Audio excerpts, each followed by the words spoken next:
So much for shock and awe. A new Wikileaks release details shock and horror in Iraq.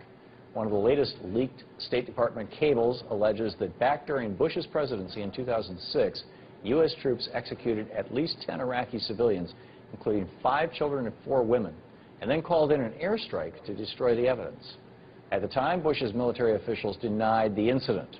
But as this Wikileaks release shows, a UN special investigator uncovered evidence to the contrary, noting that morgue reports showed that all the victims were handcuffed and shot in the head execution style. The investigator, Philip Alston, writes in the cable, U.S. troops entered the house, handcuffed all residents, and executed all of them. After the initial intervention, a U.S. air raid ensued that destroyed the house. So why is it that we have to rely on WikiLeaks again to reveal to the American people the horrors of war? And just how widespread is this sort of gruesome behavior in our military operations in the Middle East? Joining me now for some answers is Raed Jarrar, an Iraqi-American blogger and political analyst who was just in Iraq 2 weeks ago. Raed, welcome to the program. Thank you for having me. Thanks for joining us. Is this as shocking as it seems, or is this just how war is? It is shocking, but not for the reasons that the U.S. audiences would think. I think Iraqis are used to these types of stories. They know this particular story 5 years ago because the Iraqi media did cover it, and an Iraqi human rights organization called Hammurabi did an expose on this particular story. I was surprised today because the U.S. public don't seem to know much about this, and I think the story here is the cover-up of the incident, of the crime itself. Because I went back, for example, to March of 2006, and I read all of the news on the New York Times or the announcements of the Pentagon regarding this incident. It just sounds like any other incident that day. The U.S. military was driving, someone shot at them, someone from Al-Qaeda was there, they shot back, they captured this guy, and there was some collateral damage. This is what we hear every day in the news. The New York Times bought that, they rebroadcasted the same things that they were told by the military. And I think that is the story, that this exposes how the war machine works. We have hundreds of this story that happened, and all of them were covered up by the media, the Pentagon, and the government.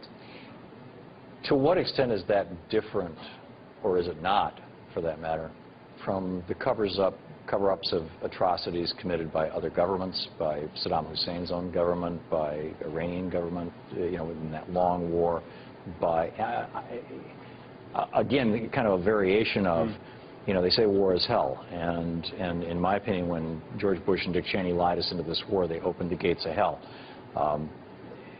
Isn't there a certain amount of this, tragically, that just always comes along with war? You're going to have some very, very bad actors. They're drawn to wars. I completely agree with you. I think what's happening in Iraq and what this incident shows is not an occupation, a military occupation that has gone wrong, that was mismanaged.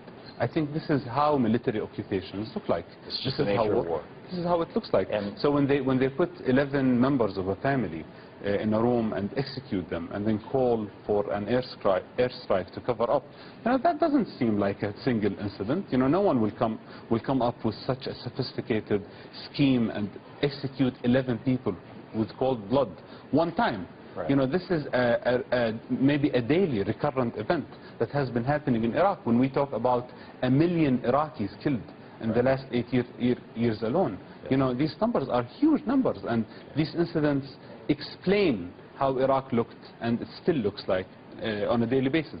You just came back from Iraq. What is the perception of Iraqis, by Iraqis, of America? And isn't there a certain damned if we do, damned if we don't right now? I mean, if we pull out, there's going to be a certain type of crisis. If we don't pull out, there's going to be another kind of crisis.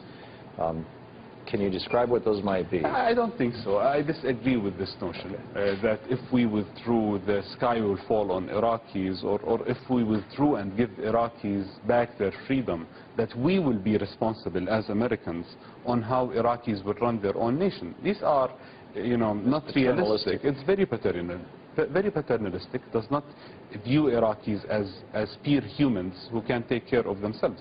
I think the way that Iraqis view the U.S. in general is not very negatively, but the way that Iraqis view the U.S. in Iraq is very negative. People hate the U.S. in Iraq. They don't want the U.S. to be in Iraq.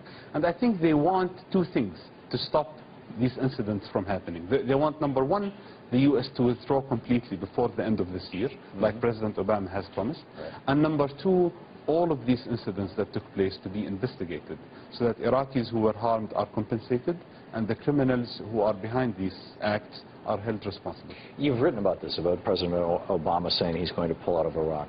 And, you know, I think there's a lot of skepticism in this country, especially after we just built this massive palace there, the U.S. Embassy. But nonetheless, if he does, what is the most likely outcome in Iraq? Is it possible the country will split up, you know, the various factions, or will there be another strongman, or could there be a full-blown democracy, or will it become an Islamic state? Or, I mean, what, in your opinion, have you been there? I think all the above.